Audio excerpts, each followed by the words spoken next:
Hello students, welcome to my YouTube channel educational Sanjeevani. My self Rishabh Singh. और आज का जो अपना टॉपिक है वो है पूर्ण आंतरिक परावर्तन। ठीक है, तो इस पार्ट में अपन ने परावर्तन अपवर्तन दोनों ही पढ़ चुके हैं अपन, और अपवर्तन से संबंधित कुछ घटनाएं थी वो भी अपन ने देख ली है। ठीक है, कुछ इंपॉर्टेंट डेरिवेशंस थे जैसे दर्पण समीकरण r बराबर 2f वो भी अपन निकाल चुके हैं, और कुछ न्यूमेरिकल्स भी मैंने आपको करवा दिए। ठीक है, आप उन्हें रिवाइज करते रहोगे जिससे आपके जो टॉपिक है वो बहुत ही ज्यादा क्लियर हो जाएंगे। ठीक है, अब अपन आज का टॉपिक स्टार्ट करते हैं। क्या पूर्ण आंतरिक परावर्तन क्या होता है वो अपन देखेंगे। तो सबसे पहले बात करूं अभी लेटेस्ट, तो आरबीएसई बोर्ड जो 2019 है उसमें ये क्वेश्चन आया हुआ है। ठीक है, एक नंबर की ये छोटी है ना इंपोर्टेंट डेफिनेशन है, परिभाषा है जो आपकी पूछी हुई। ठीक है, तो ये आपको है ना एक नंबर के अंदर पूछ सकता है। बहुत ही इंपॉर्टेंट ये क्या है, डेफिनेशन है, परिभाषा है जो आपके कई बार आरबीएसई बोर्ड में आ चुकी है। ठीक है, तो ये अपन देखेंगे। ठीक है, तो इसे पढ़ने से पहले एक महत्वपूर्ण टर्म काम में आती है क्रांतिक कोण, वो अपन देखेंगे क्रांतिक कोण क्या होता है, और उसी के जरिए अपन पूर्ण आंतरिक परावर्तन को भी समझेंगे। तो देखो, सबसे पहले मैं आपको बता देता हूँ क्रांतिक कोण के बारे में कि क्रांतिक कोण होता क्या है। तो पहले मैं इसका डायग्राम बना देता हूँ। यहाँ पे देखो, यहाँ इसका एक छोटा सा मैं डायग्राम बनाऊंगा, और डायग्राम की हेल्प से आपको क्या होगा, आसानी होगी इसकी परिभाषा को समझने में। ठीक है, तो देखो आपको पता है कि अपवर्तन की घटना में अपन दो माध्यम लेते हैं, उसी प्रकार उसी को है ना मैं क्रमागत रूप से आगे बढ़ाते हुए यहाँ पे दो माध्यम ले लेता हूं। देखो, ये वाला माध्यम कौन सा हो गया, फर्स्ट हो गया, और नीचे वाला जो माध्यम है वो कौन सा हो गया, आपका सेकंड माध्यम हो चुका है। ठीक है, तो ये वाला जो है वो माध्यम फर्स्ट है, और ये वाला माध्यम सेकंड है। अब मैं ये वाला जो नीचे वाला माध्यम है इसे फर्स्ट मानते हुए, इसको क्या मान रहा हूं मैं, फर्स्ट ही मान सकते, सेकंड मान सकते, उसमें कोई दिक्कत नहीं है। वैसे बोलूं तो मैं इस माध्यम को सघन लेते हुए चल रहा हूं। कैसा ले रहा हूं मैं इसे, सघन ले रहा हूं। ठीक है, तो नीचे वाला जो माध्यम है वो क्या है, वो सघन है। बोले तो उसका अपवर्तनांक ज्यादा है, और अपन ऐसे बोल सकते हैं कि इसके अणुओं का घनत्व भी क्या है, अपन ऐसे बोलते हैं यहाँ पे अणुओं घनत्व है ज्यादा है। ठीक है, यानी यहाँ पे जो कण है वो बहुत ही पास पास में है ऊपर वाले माध्यम की अपेक्षा। ठीक है, तो ये मैंने बना दिया है कौन सा माध्यम, सघन माध्यम, दिखाई दे रहा है सरों को। ठीक है, और जो ऊपर वाला है वो है विरल माध्यम। ठीक है, तो यहां मैं एक छोटा सा लिख देता हूं, चलो यहां मैं लिख देता हूं कौन सा माध्यम ये हो चुका है, ये है विरल। ठीक है, और नीचे वाला जो है वो है कैसा, सघन। ठीक है ना, तो ये तो है सघन, और वो कौन सा है, विरल। ठीक है, यहां मैंने सघन माध्यम में किसी प्रकाश स्रोत को लिया है। इस प्रकाश स्रोत से क्या निकलेगी, आपको पता है प्रकाश की किरणें इससे निकलेगी। तो यहां मैंने एक प्रकाश स्रोत लिया है, इससे प्रकाश की किरण जो निकल रही है, तो आप ऐसे बोल सकते हो कि वो किस माध्यम से किस माध्यम में गमन करेगी, तो आप बोल सकते हो सघन माध्यम से विरल माध्यम में वो क्या करेगी, गमन करेगी। तो यहां देखो मैंने एक यहाँ पे किरण बनाई है, आप देख सकते हो, इससे बहुत सारी आप बोल सकते हो सभी संभव दिशाओं में, चारों दिशाओं में क्या निकलेगी, किरण निकलेगी। सबसे पहले जो मैंने किरण बनाई है वो कैसे है, तो अभिलंबत आपतित हो रही है। जब अभिलंबत किरण परावर्तन में आप देखते हो तो वो उसी माध्यम उसी पथ का अनुसरण करते हुए उसी दिशा में लौट जाती है, ये आपने पढ़ा है। लेकिन अपवर्तन की घटना में क्या होता है, ये सीधी निकल जाती है। तो याद रखना यहाँ पे ये क्या हो चुका है, ये सीधी निकल चुकी है बिना विचलित हुई, क्योंकि यहाँ पे आपतन कोण का मान 0 हमें प्राप्त होगा। ठीक है, चलो अब ये तो मैंने ले ली फर्स्ट, इससे जो किरण निकली थी उसकी मैंने बात कर ली है। ठीक है, चलो उसके बाद में मैं यहाँ पे ये दूसरी किरण है वो कंसिडर कर रहा हूं, वो ले रहा हूं, ये देखो। ठीक है, हाँ ये तिर्यक आपतित हो रही है। तिर्यक आपको मैं बता चुका हूं ना, न तो ऊर्ध्वाधर नहीं क्षैतिज, बीच में किसी कोण पर ये क्या है, आपतित हो रही है। ठीक है, हाँ, और ये m और n का मैंने एक अभिलंब ले लिया, तो अभिलंब के साथ कुछ कोण बनाते हुए जिसे आप बोलते हैं आपतन कोण। ठीक है, ये आपतित हुई। अब बताओ सघन से विरल में जाती है तो क्या होता है। अब इस किरण को बोले तो इस दिशा में जाना चाहिए था, जो इसका कौन सा पथ है, वास्तविक पथ है। लेकिन होता क्या है कि ये अभिलंब से दूर चली जाती है, ये देखो, और ये वाला कोण अपने को अपवर्तन कोण R प्राप्त होता है। ठीक है, अब देखो यहां मैंने क्या कहा कि जब ये वाली किरण सघन से विरल माध्यम में गई तो ये अभिलंब से दूर हो गई, अभिलंब से क्या हो गई, दूर, यानी R का मान है वो I की तुलना में बड़ा प्राप्त हमें हुआ। ठीक है, अब एक बात मेरे को ये बताओ, सपोज करो कि अगर मैं आपतन कोण को बढ़ा दूं, याद देखो एक छोटी सी बात आप नोटिस करोगे, देखो सिंपल मैं एक एग्जांपल लेता हूं, सपोज करो ये वाला कोण वो 30 डिग्री, कितना है, 30 डिग्री मैंने ये लिया है, तो आपको पता है ये वाला जो कोण है वो 30 से ज्यादा ही आएगा, तो उसकी पॉसिबिलिटी क्या हो गई, 31, 32, 33, आप ऐसे बोल सकते हो, यानी 30 से बड़ा। ठीक है, तो सपोज करो कि ये वाला जो कोण है वो 50 डिग्री आ गया, कितना आ गया, 50 डिग्री ये आ चुका है। ठीक है, अब देखो मैं कहता हूं कि आपतन कोण का मान 30 की बजाय आप 40 लो, तो क्या अब की बार अपवर्तन कोण का मान 50 से ज्यादा नहीं आएगा, क्योंकि आपने आपतन कोण बढ़ाया, आपतन कोण पहले 30 था, अपवर्तन कोण 50 अपने को मिल गया। ठीक है, ये एक कैलकुलेटेड डेटा मैंने लिया है, ये मैंने खुद ने माना है, ऐसा कुछ नहीं है। ठीक है, तो ये अपन समझने के लिए मान रहे हैं कि अगर ये वाला कोण 30 है तो ये वाला कोण 50 मेरे को मिल रहा है, और अगर मैं इसे 30 की जगह 40 ले लूं तो क्या होगा, ये वाला जो कोण है वो ऑटोमेटिक बढ़ जाएगा।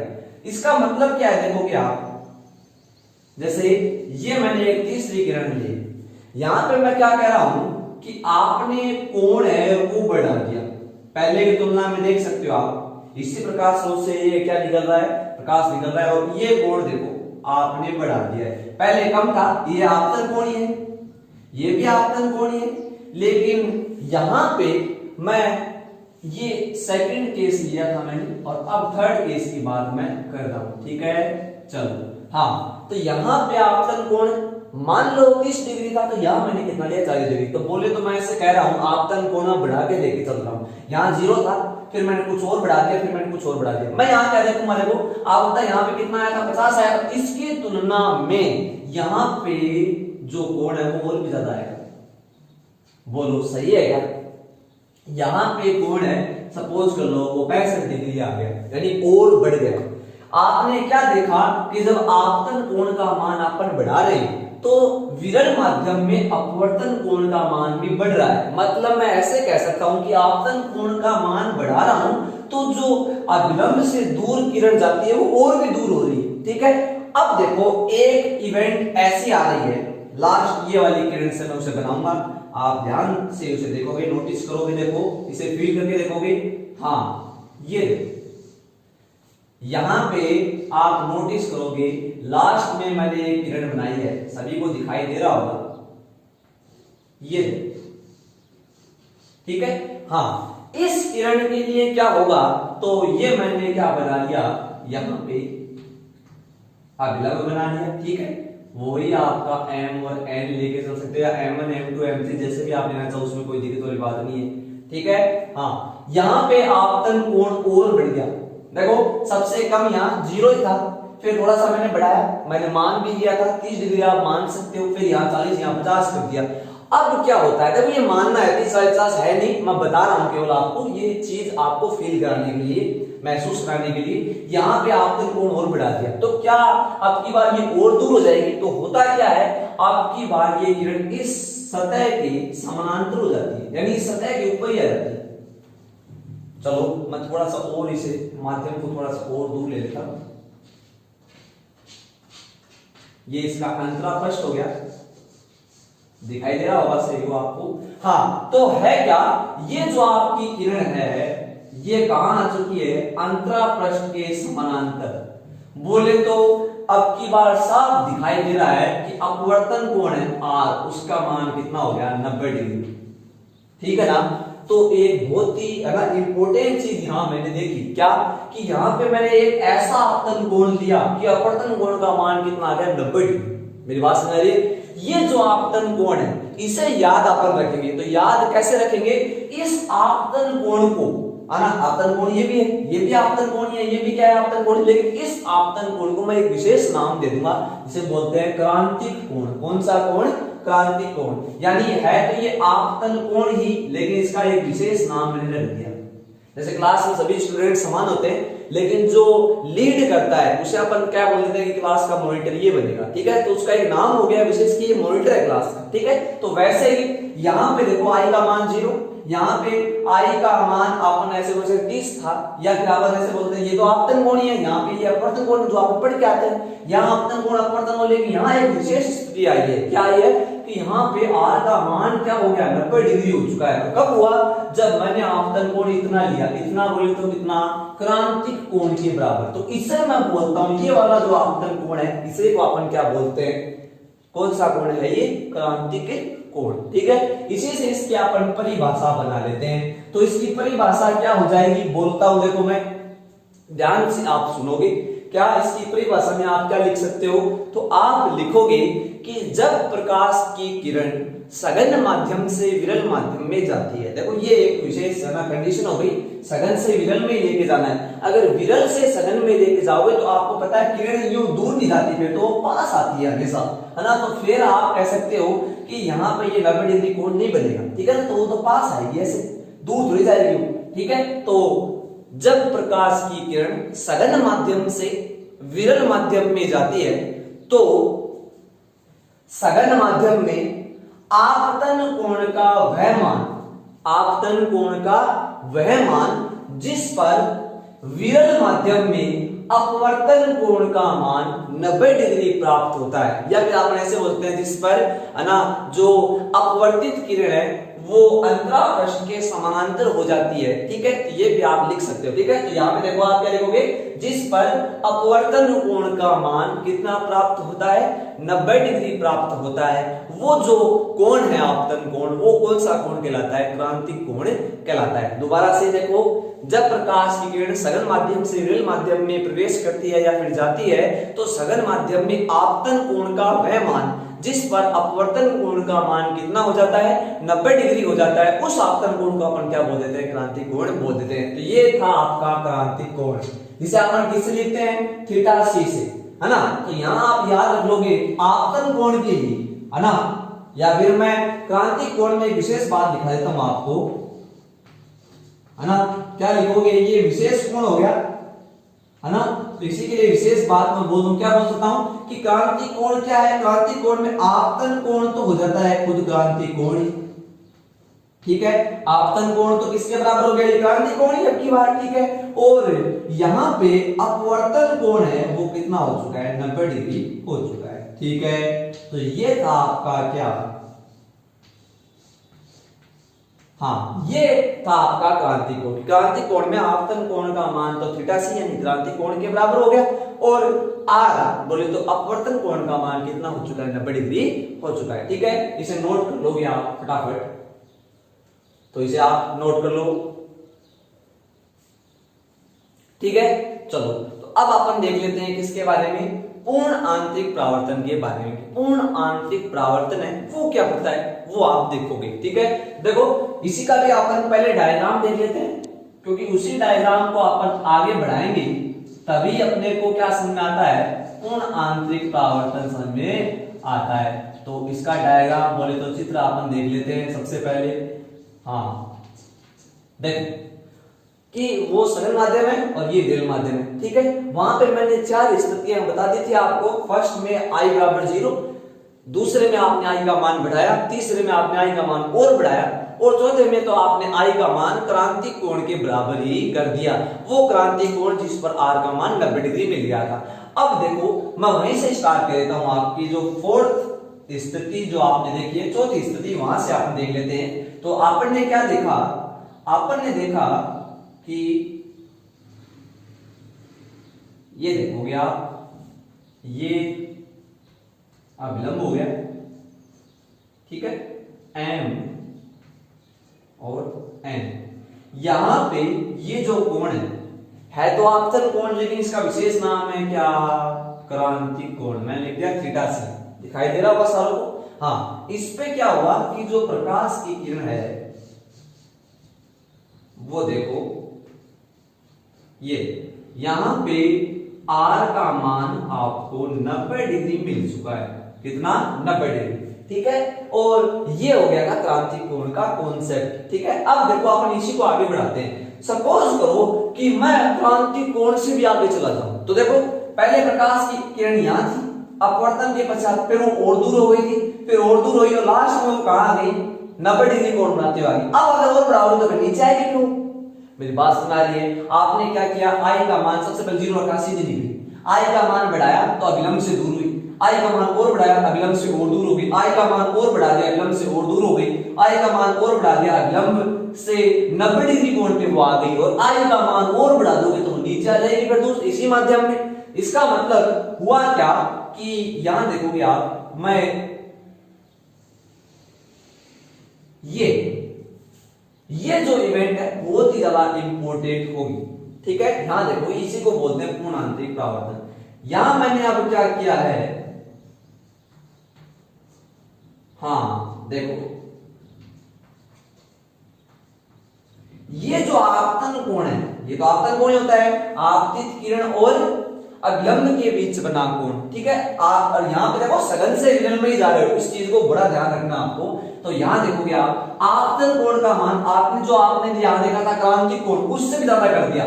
बोले तो आई जो है ना आपतन कोण वो ग्रेटर देन है थीटा सी। हमारी बात है, यानी मैं क्या लिख रहा हूं, आई का मान आपतन कोण का मान इस क्रांति कोण से भी आपने क्या कर दिया है, अधिक कर दिया है, ठीक है। इसको आप ध्यान रखोगे, ठीक है। तो आपने इसे अधिक कर दिया। अब क्या होगा, अभिलंब से और दूर, तो पहले 90 में थी, अब ये इसी माध्यम में वापस लौट आई। ये देखो दिखाई दे रहा आपको, इसी माध्यम में ये क्या हुआ, वापस से लौट आई, और उसी माध्यम में वापस लौट आई, इसे अपन क्या बोलते हैं, परावर्तन।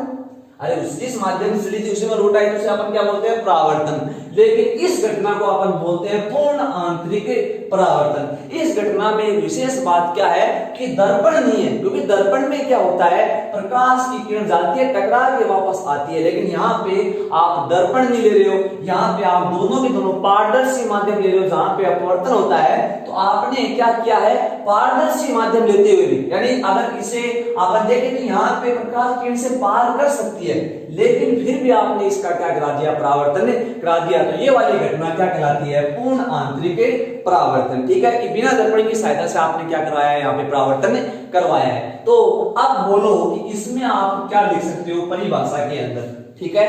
तो सबसे पहले देखो मैं यहाँ पे आवश्यक शर्त लिख देता हूं, जरूरी बातें क्या है, फिर मैं इसकी परिभाषा आपको बना दूंगा, इसी के डायग्राम से बन जाएगी। नेसेसरी कंडीशन, आवश्यक जो शर्त है वो आप देख, हाँ इसकी जो आवश्यक शर्त है वो पहले लिख देता हूं मैं सबसे पहले। तो सबसे पहले तो वो जरूरी है कि ये जो घटना है वो तभी संभव होगी जब प्रकाश की किरण सघन से विरल माध्यम में जाएगी। तो आप यहां लिख दोगे प्रकाश की किरण जो है, प्रकाश की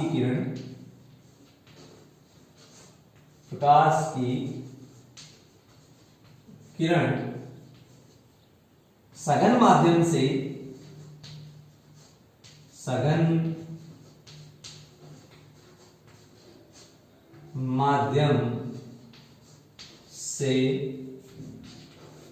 विरल माध्यम में, सघन माध्यम से विरल माध्यम में संचरित होनी चाहिए, संचरित होनी चाहिए। बोले तो कहां जानी चाहिए, सघन माध्यम से विरल माध्यम में हमेशा ही जानी चाहिए, दिखा रहा होगा आपको, ठीक है। तो ये आप ध्यान रखोगे, पहली जो नेसेसरी कंडीशन यानी आवश्यक शर्त है वो क्या हो गई कि प्रकाश की किरण वो सघन माध्यम से विरल माध्यम में क्या होनी चाहिए, प्रवेश करनी चाहिए। और दूसरी जो है वो भी आप देख लोगे, आपतन कोण का मान, हाँ क्या ये घटना हमेशा ही संभव होगी, हमेशा संभव नहीं होगी। आपतन कोण है क्रांति कोण से अधिक होगा। पहले आपको क्रांति कोण पता होना चाहिए कि जब है ना आप क्रांति कोण लोगे तो 90 डिग्री पे वो किरण आ जाएगी अपवर्तन के पश्चात। तो पहले तो आपको पता होना चाहिए कि क्रांति कोण कितना है, कि उस क्रांति कोण पे ये किरण क्या आएगी, 90 डिग्री पे आएगी, उससे ज्यादा दूंगा तब ये नोट की आएगी, ठीक है। तो यहां पे आप लिखोगे आपतन कोण का मान, आपतन कोण का मान क्रांतिक कोण से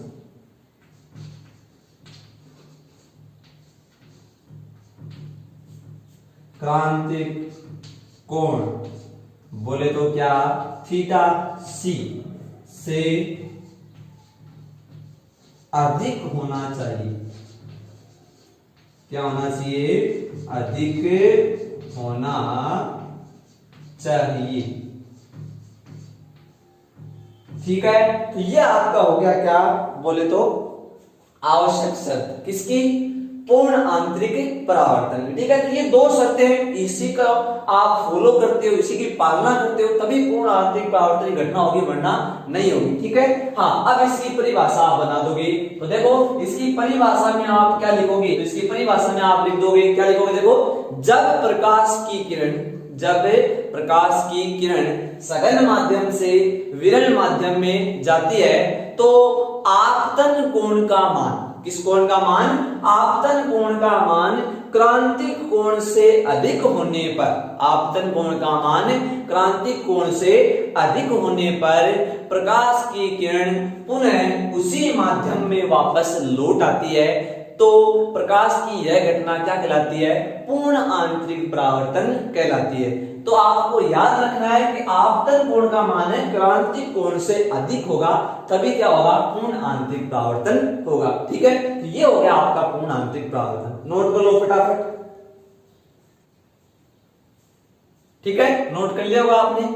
अगली हेडिंग जो अपनी है वो है क्रांतिक कोण एवं माध्यम की अपवर्तनांक में संबंध। अपन देखेंगे कि क्रांतिक कोण और माध्यम के अपवर्तनांक में क्या संबंध होता है वो अपन निकाल लेते हैं। ठीक है, छोटा सा डेरिवेशन है, न्यूमेरिकल में आपके काम में आ जाएगा। देखो, फर्स्ट ऑफ ऑल तो मैं इसका डायग्राम आपको बता चुका हूं पहले ही। हाँ, अपन करते क्या है? तो अपन करते हैं कि हम सघन माध्यम से, सघन माध्यम हो गया या आपका सघन माध्यम है,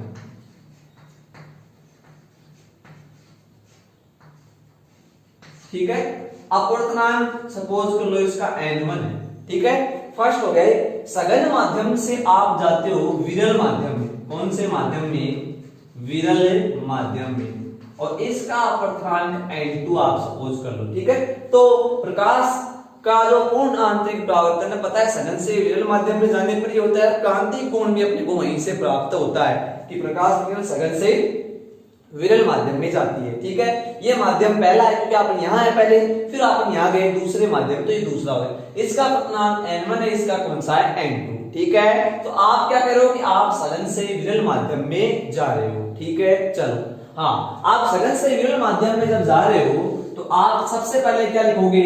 आप ऐसे लिखोगे, देखो थ्योरी के अंदर थोड़ा सा लिख पाओगे आप क्या कि माना प्रकाश की किरण n1 अपवर्तनांक वाले माध्यम, ब्रैकेट लिख देना, सघन माध्यम से n2 अपवर्तनांक वाले माध्यम में जाती है या संचरित होती है। तो स्नेल के नियम से देखो, अब मैं इसे है ना, पहले आपको मैं इसका संबंध बता देता हूं कि आएगा क्या, तो आप देख लोगे कि दोनों में क्या रिलेशन होता है, दोनों में क्या संबंध होता है, वो मैं यहां लिख रहा हूं। तो देखो, क्रांतिक कोण थीटा सी बराबर होता है साइन इनवर्स n2 बटे n1।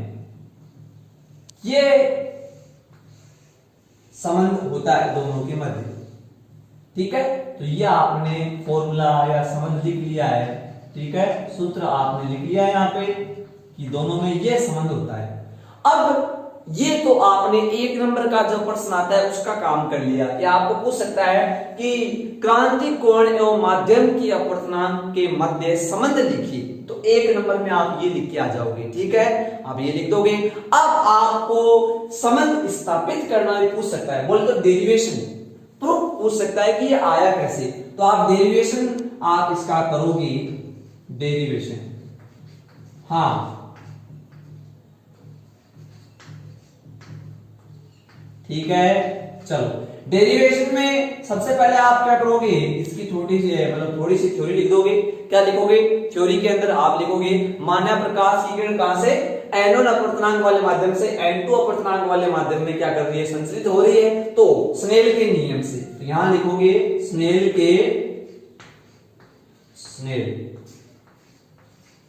स्नेल के नियम से, बोलो स्नेल के नियम से आप क्या कह सकते हो? तो सभी को पता है स्नेल का नियम क्या होता है, n2 बटे n1 या फिर n21 इज इक्वल टू क्या होता है, बोलो साइन i बटे साइन r। सभी को पता है ये किसका नियम है, स्नेल का नियम है। ठीक है, n2 है माध्यम 2 का अपर्तनांक, n1 है माध्यम 1 का अपर्तनांक, i है आपतन कोण और r है क्या, r है अपवर्तन कोण। ठीक है, तो ये मैंने लिख लिया। तो आपको पता है देखो जिसमें संबंध निकाला, अपवर्तनांक में संबंध निकाला तो इस फॉर्मूले में अपवर्तनांक आ चुका है। अपने यहीं से अपवर्तनांक की स्टार्टिंग की थी, अपवर्तनांक यही है, दोनों माध्यमों का अपवर्तनांक आ गया। अब अपने को क्रांतिक कोण लाना है, तो देखो यहां आप लिख दोगे, यहां क्रांतिक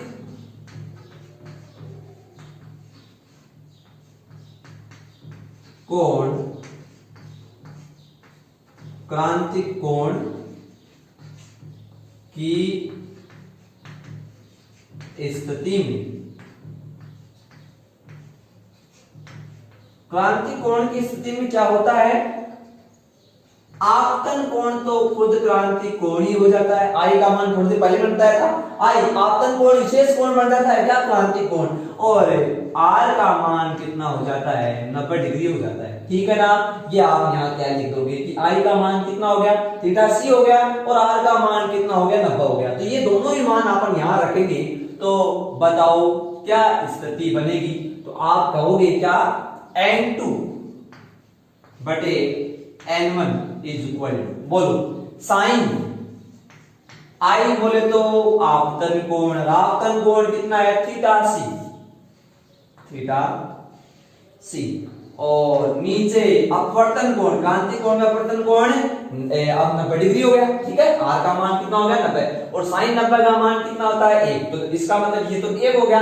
यहां कितना बचा, साइन थीटा सी। देखो इसे मैं पहले लिख देता हूं, sine theta c is equal to n2 बटे n1। सही है क्या? हाँ, इसके आगे वाली स्टेप बताओ। हाँ, अब बताओ ये साइन उस साइड जाएगा तो इसका इनवर्स फलन किसमें बनेगा, इनवर्स फलन बनेगा। ये साइन उधर जाएगा तो ये माइनस में घात हो जाएगी, तो आप क्या बोल सकते हो, थीटा सी बराबर साइन इनवर्स, ये हो जाता है तो इनवर्स बन जाता है साइन इनवर्स n2 बटे n1। ये आपने प्रूफ कर दिया है। देखो इसी को आपने यहां पे डेराइव कर दिया है कि साइन इनवर्स n2 बटे क्या आ चुका है, n1 यहां पे आ चुका है। ठीक है, चलो अब देखो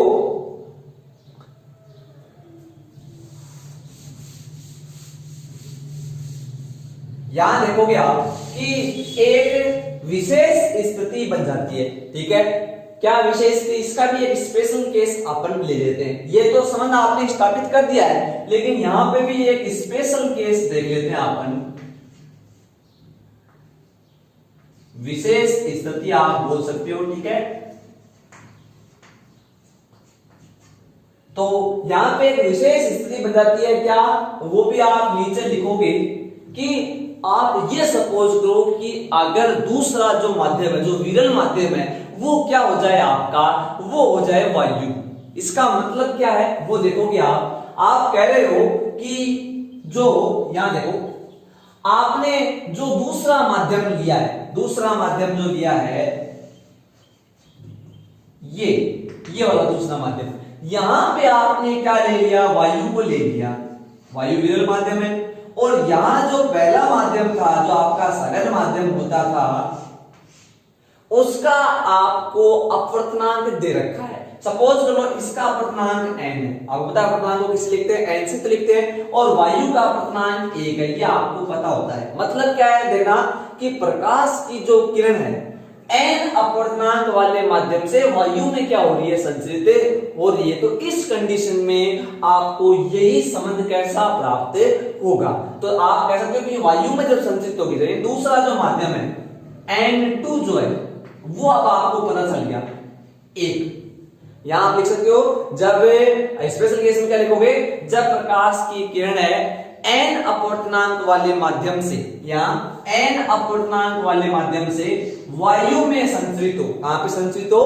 वायु में। बोले तो अपवर्तनांक का जो मान है n1 का मान वो तो n है, और n2 का मान आपको पता चल गया। वायु का अपवर्तनांक कितना होता है? 1 होता है। तो इस स्थिति में देखोगे आप थीटा सी, संबंध क्या आ जाएगा? थीटा सी बराबर साइन इनवर्स, बोलो n2 की जगह क्या आ जाएगा? 1, और n1 की जगह आ जाएगा n, ये खुद माध्यम।